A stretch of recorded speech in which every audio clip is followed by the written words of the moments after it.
What's going on? It's Megan Holiday from KROQ out here day 3 at the BeachLife Music Festival. And I'm here with my dear friend, Jakob Nowell of Jakob's Castle. Yeah. What up, radio? How you doing, man? What up, reggae? I love you guys.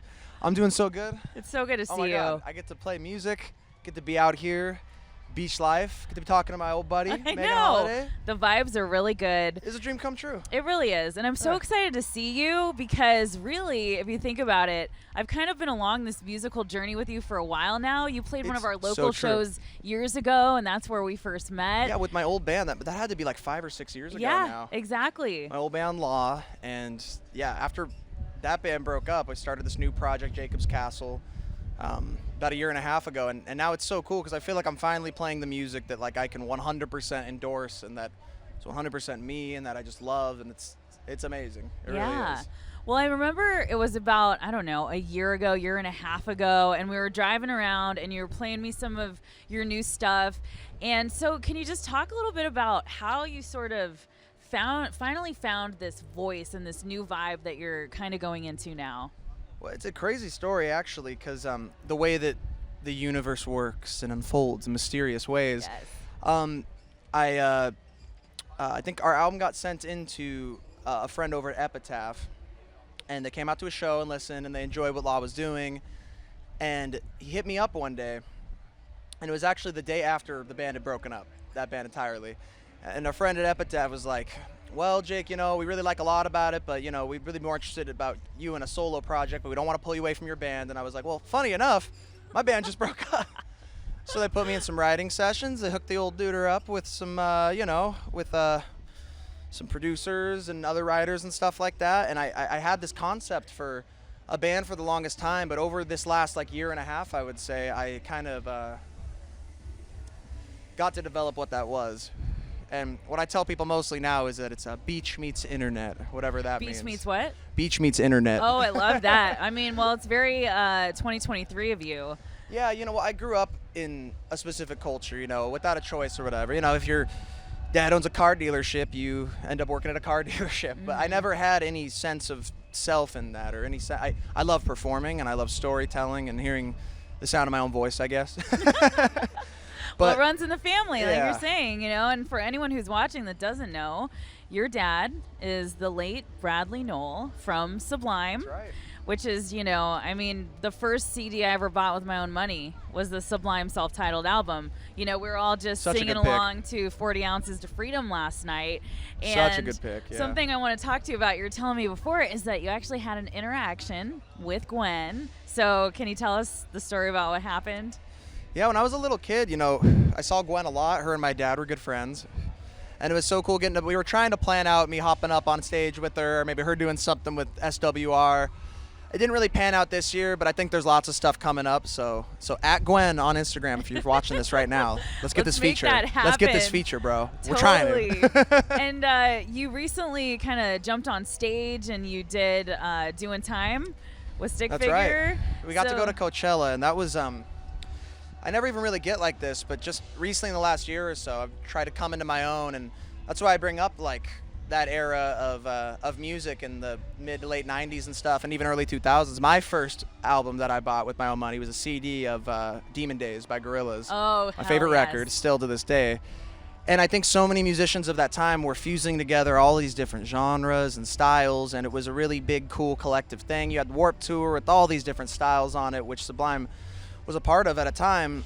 And so for me with the music now, I want to keep the spirit of that era while mixing together all the cool genres I see happening in the Southern California underground today. And there's so much amazing, cool stuff happening. So getting to do features with people like Gwen, or we did Jack Johnson earlier this year, and then Stick Figure at Coachella, it is so cool to see a forerunner for the scene that my father's band helped form, getting to be out there in front of a different alternative audience of all sorts of different kinds of music. And like I said, I never get like this, but when I was on stage getting to perform that song, I realized that my dad, he never got a chance to play these songs, which are so good and so, inspiring and formative to many musicians, and never got to perform them to an audience like that. And so for me to be even a part in a small way to something that has touched so many fans and musicians' lives, it was I almost started tearing up on stage. I was like, keep it together, keep it together. Oh my God, makes me tear up right now just to hear you talk about it. The Stick guys are so cool too. They were great. It was like we were one big family out there, you know. Yeah. Well, the thing is, you're so tapped in with so many incredible bands, not only just here in Southern California, but from everywhere. So, you're talking about collaborations and this new experience with writing songs for Jacob's Castle. So, can you tell me a little bit about singles, the new album, and all of that good stuff? Ooh, how much time do we have? I mean, I would love to talk about that. Yeah, it's a project that is really near and dear to my heart. After many different writing sessions last year and trying out different producers, we landed with a guy who's become a good friend of mine, John Joseph. He's an amazing producer based out of San Pedro. Shout out to my buddy John. And I go in there and I'm like, okay, it's gonna be like, beachy kind of music with some ska guitars that imagine like sounds that like 100 Gex would use, and like these weird synths from this other internet band that no one's heard of, and like some breakbeat stuff. He's like, I don't know what that's gonna sound like, but just give me sound references and show me the songs, and I guess we'll figure it out.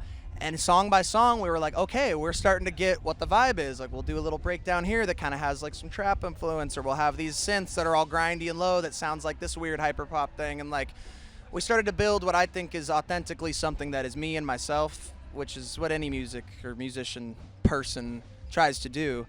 And we have a 14-song record. It's all finished and zipped up and mixed and mastered. Working with Epitaph now. We're on with them.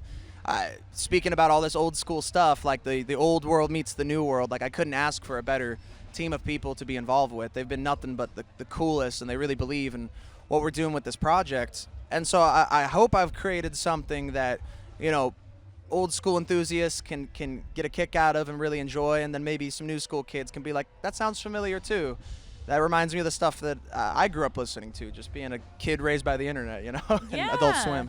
Absolutely. Well, you have such an eclectic taste of music, right. And you're someone that I love to just sit around with and talk about music. I just feel like both of us can just go on and on about 100%. It. And I do want to congratulate you with being on Epitaph. I so agree. That's the perfect label for you to be on. Just all of the artists on that roster, we all know and respect so much. When it comes to you sitting down and writing a song, I mean, how does that sort of happen for you? Are you a lyrics first guy? Or right. Does it all come together at once, or? The process. Yeah. The process. I love talking about the process. I would say I'm a melody first kind of guy, but I'm like, I can get songs to a certain point, but I love collaboration, I mean, every song on the record is something that I wrote, but a lot of them I wrote in part with other people. Like the first single off the record coming out soon, I think June 5th is a date we can talk about. It's called Time Traveler, and I wrote it with my buddy Tim Armstrong, our mutual friend here.